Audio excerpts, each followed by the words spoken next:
এই মেজর জিয়াউর রহমান, তার দূরদর্শিতা এটা যে তিনি সারা বাংলাদেশ থেকে মুসলমানদেরকে সেখানে বসতি স্থাপন করালেন, 15 বিঘা করে জমি দিলেন, যাও ওখানে যে মুসলমান সংখ্যাগরিষ্ঠতা তৈরি করো, আজ হোক কাল হোক ভারত এটা নিয়ে নেবে। কারণ মিস্টার নেহরু বলেছিল যে জিন্না, তুমি তো বলছো পূর্ব পাকিস্তান করবে কি দিয়ে?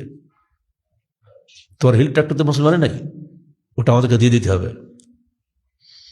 চিটাগাংটা আমাদের দিতে হবে। চিটাগাং তো বিচ্ছিন্ন, চিটাগাংয়ে কজন লোক মুসলমান বাস করে? সবই তো অমুসলিমের সংখ্যা বেশি। তাছাড়া ওটা একবারে কক্সবাজার পর্যন্ত একটা বিচ্ছিন্ন এলাকা। মিস্টার জিন্না বলেছিলেন, চিটাগাং তোমাকে দিয়ে দেই, তাহলে আমার বাংলার মানুষ খাবে কি? পূর্ব পাকিস্তানের মানুষ খাবে কি? তোমার তো বাংলাটা না নাই, পূর্ব পাকিস্তানের মানুষ খাবে কি? ব্যবসার কেন্দ্র তো ওটা, কোনো মতে ছাড়বে না। শেষে বললো, তুমি তাহলে খাগড়াছড়ি দাও, হিল ট্র্যাক্টটা আমাকে দিয়ে দাও। জিন্না বললেন, না, ওই যে পাহাড় তুমি দেখছো, ওই পাহাড়ের তলে আছে অসংখ্য খনিজ দ্রব্য তলায় লুকিয়ে আছে। আজ হোক কাল হোক আমার দেশের অধিবাসীরা, বিজ্ঞানী বান্দারা ওগুলো সব বের করবে, সেটা দিয়ে তারা তাদের জীবন নির্বাহ করবে, দিন দিন জীবনমান উন্নত করবে। আজকে নয়, সামনে খড়ি দেখতে পাচ্ছ না, 2 পরে সব বেরিয়ে আসবে, অথবা এই মাটি তোমাকে আমরা দিব না।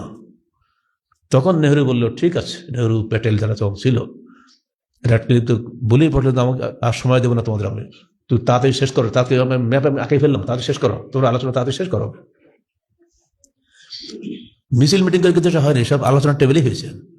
তখন মিস্টার জিন্না বলেন, ঠিক আছে, আমি আমার পাঞ্জাবের অর্ধেক তোমাকে দিয়ে দিচ্ছি, তুমি আমার পূর্ব পাকিস্তানের ওই খাগড়াছড়ি হিল ট্র্যাক্ট সম্পূর্ণ আমাকে দিয়ে দাও। তখন নেহরু রাজি হলেন। আর এই জন্য আজকে যে পাঞ্জাব, পূর্ব পাঞ্জাবটা কিন্তু ইন্ডিয়ার মধ্যে, আর পশ্চিম পাঞ্জাবটা পাকিস্তানের মধ্যে। খেয়াল করে দেখছেন কখনো? অথচ পুরো পাঞ্জাব বিভক্ত হয়ে মূলে ছিল কিন্তু এই চট্টগ্রামের খাগড়াছড়ি এই পার্বত্য জেলাগুলোর কারণেই। অথচ আমরা একটা বারবার বলি, মিস্টার জিন্নার সাথে বাংলাদেশের স্বাধীনতা বিরোধী ছিল, কত ফালতু কথা বলি। তিনি একটা কথা বলেছেন যে উর্দু রাষ্ট্রভাষা হবে, সেটা ছিল একটা সমান্তরাল কথা। কি?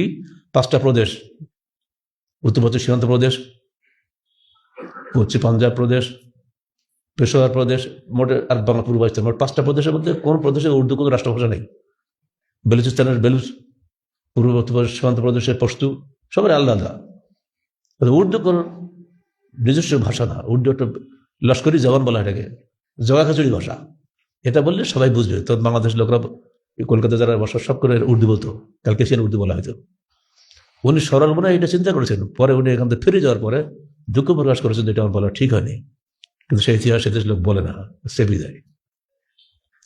মিস্টার জিন্নার কুশাগ্র বুদ্ধি রাজনীতি, তার ধারে কাজ যাওয়ার ক্ষমতা আমাদের নেতাদের নেই। যদি সেদিন এদেশ স্বাধীন না হতো, তাহলে আজকে যারা দেশের বড় নেতা, পাতি নেতা হয়ে বসে তৎকালীন সময়, তার খুব খবরে থাকতো না। যদি পৃথক না হতো পূর্ব পাকিস্তান আজকে, আর সেই পূর্ব পাকিস্তানের সেই মানচিত্রে, যে মানচিত্র জিন্না দিয়ে গেছে, সেই মানচিত্রের উপরেই কিন্তু বাংলাদেশ হয়েছে।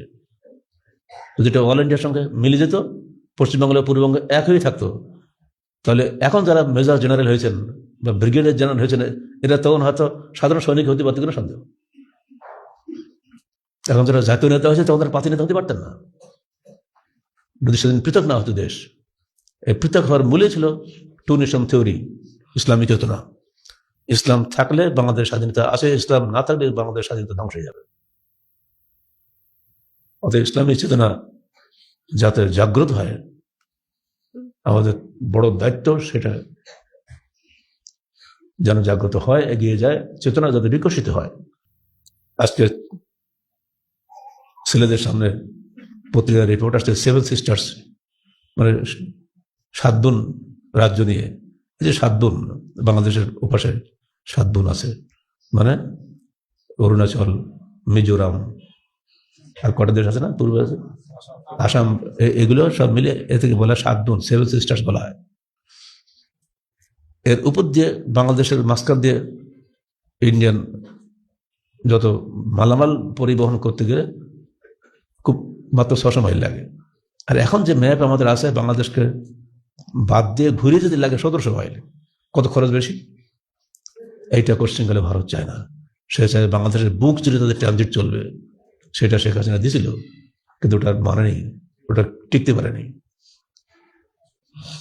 আজকের বাংলাদেশের এই অস্তিত্ব ইন্ডিয়ার চক্ষুশূল।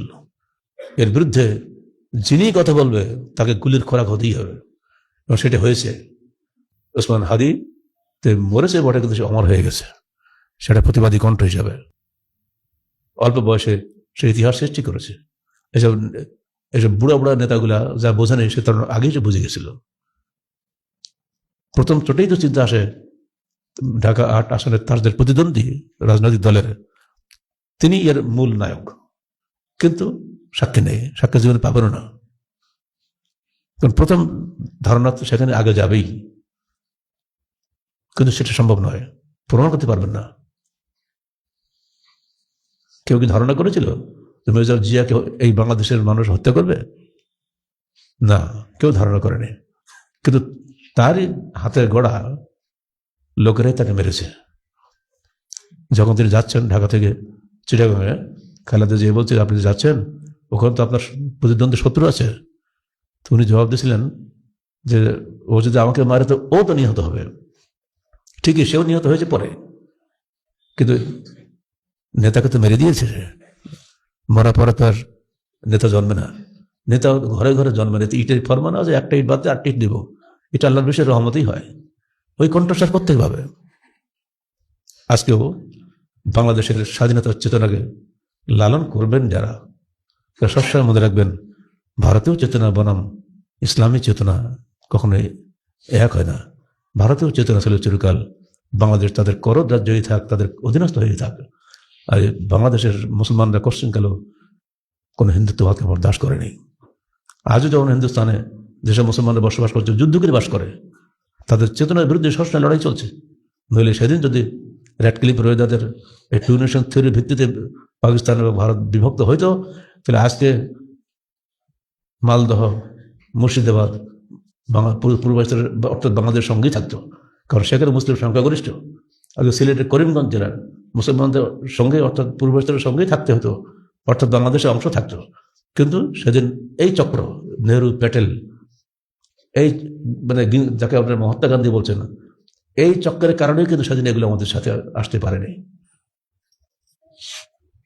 কখনোই মানুষ ইতিহাস ভুলে যায় না, ইতিহাস একদিন না একদিন ঘুরে ফিরে চলে আসে।